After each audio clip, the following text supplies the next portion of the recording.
Hi అండి. ఈరోజు మా ఇంట్లో బ్రేక్ఫాస్ట్ స్పెషల్ వచ్చి పెసరట్టు విత్ అల్లం చట్నీ.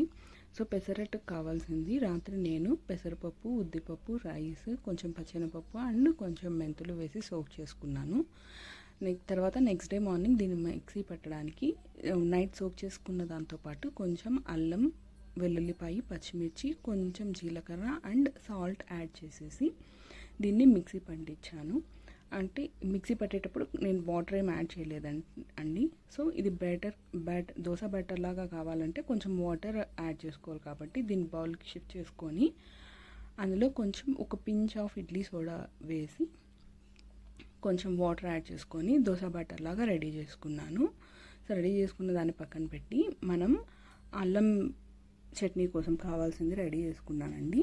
అల్లం చట్నీ కావాల్సింది పుట్నాల పప్పు, ధనియాలు, ఉద్దిపప్పు, టమోటా, ఆనియన్, కొంచెం చింతపండు, అల్లం అండ్ వెల్లుల్లిపాయి, దీంతోపాటు ఎండుమిర్చి కూడా తీసుకున్నాను. ఇవన్నీ ఒక ప్యాన్ పెట్టుకొని అందులో మనం బాగా ఫ్రై చేసుకోవాలండి.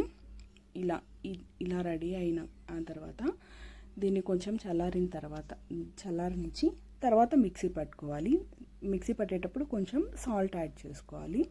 సాల్ట్ యాడ్ చేసుకొని మిక్సీ పట్టుకున్న తర్వాత ఇష్టమైతే మనం దీన్ని తాలింపు పెట్టుకోవచ్చు, లేదు అంటే అలానే తినేయచ్చు. సో నేను పెసరట్టు వేసేస్తున్నాను.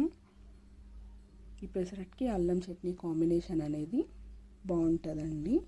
ఆల్రెడీ తినే ఉంటారు. సో ఇది మా స్టైల్ ఆఫ్ పెసరట్టు విత్ అల్లం చట్నీ.